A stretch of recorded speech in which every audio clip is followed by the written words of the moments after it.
நற்செய்தியிலே இயேசு ஆண்டவர் உவமைகள் வாயிலாக இறையாட்சி குறித்து நம்மோடு பேசுகின்றார். மொத்தம் 7 உவமைகள் இருக்கின்றன. ஒன்று விதைப்பவர் உவமை, இரண்டாவது கோதுமை நிலத்தில் களைகள் உவமை, மூன்றாவது கடுகு விதை உவமை, நான்காவது புளிப்பு மாவு உவமை, ஐந்தாவது முத்து உவமை, ஆறாவது புதையல் உவமை, ஏழாவது வலைகள் உவமை. இப்படி இந்த 7 உவமைகள் இறையாட்சி குறித்து நமக்கு எடுத்துரைக்கின்றன. இறையாட்சி என்பது இந்த உலக ஆட்சி போன்றது அல்ல. இறையாட்சி என்றாலே அது இயேசு கிறிஸ்து தான். கடவுளை நாம் கண்கூடாக பார்க்க முடியாது. இயேசுவின் வழியாக நாம் கடவுளை பார்க்கின்றோம். இயேசுவின் பிரசன்னமே இறையாட்சி. இயேசு நம்மோடு இருக்கையில அதுதான் இறையாட்சி. இந்த 7 உவமைகளையும் ஆண்டவர் இயேசு ஒரே இடத்துல, ஒரே நேரத்தில், ஒரே மக்களுக்கு அவர் கூறவில்லை. வெவ்வேறு இடங்களிலே, வெவ்வேறு சூழ்நிலையில், வெவ்வேறு மக்களுக்கு அவர் போதித்த உவமைகளாக இருக்கின்றன. இன்று நாம் பார்க்கக்கூடிய உவமைகள் சிறிய உவமைகளாயினும் அவைகள் மிகப்பெரிய ஒரு உண்மையை குறித்து, இறையாட்சியின் உண்மையை குறித்து, பண்புகளை குறித்து நமக்கு விளக்குகின்றன.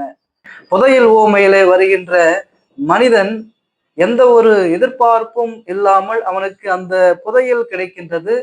அவன் அனைத்தையும் விற்று அந்த புதையலை பெற்றுக்கொள்வதற்கு பல தியாகங்கள் செய்கின்றான். நம்முடைய வாழ்க்கையிலும் உயரிய ஒன்றை நாம் அடைய வேண்டும் என்றால், கடவுளை அடைய வேண்டும் என்றால், இயேசு கிறிஸ்துவை பற்றி கொள்ள வேண்டும் என்றால், நம்மிடம் இருக்கின்ற அனைத்தையும் நாம் ஒப்பு கொடுக்க வேண்டும், தியாகம் செய்ய வேண்டும், அர்ப்பணிக்க வேண்டும். இரண்டாவது உவமையிலே வருகின்ற வணிகர் முத்தை தேடி அலைகின்றான். அந்த முத்தை, விலையுயர்ந்த முத்தை கண்டடைந்த பிறகு தனக்கிருந்த யாவற்றையும் விற்று அந்த முத்தை அவன் பெற்றுக்கொள்கின்றான். அந்த முத்து என்பது நம் ஆண்டவர் இயேசு கிறிஸ்து. முத்து என்கின்ற இயேசுவை நாம் அடைவதற்கு நம்மிடம் இருக்கின்ற யாவற்றையும் நாம் இழக்க தயாராக இருக்க வேண்டும். நம் ஆண்டவர் இயேசு கிறிஸ்து ஒரு புதையலாக, விலையுயர்ந்த முத்தாக இருக்கின்றார். நாம் அவரை அடைவதற்கு, பெற்றுக்கொள்வதற்கு, அவருடைய பிரசன்னத்திலே நாம் வாழ்வதற்கு நமக்கு இருக்கின்ற யாவற்றையும் நாம் தியாகம் செய்ய வேண்டும், நம்மையே ஒப்பு கொடுக்க வேண்டும். பல நல்ல காரியங்களை நாம் வாழ்க்கையிலே செய்தாக வேண்டும். இதற்கு சிறந்த உதாரணமாக நாம் பார்க்கின்ற போது புனித பவுலுடைய வாழ்க்கை. இயேசு என்கின்ற அந்த முத்தை புதையலை அடைவதற்கு அவர் தன்னுடைய வாழ்க்கையை ஒப்பு கொடுத்தார்.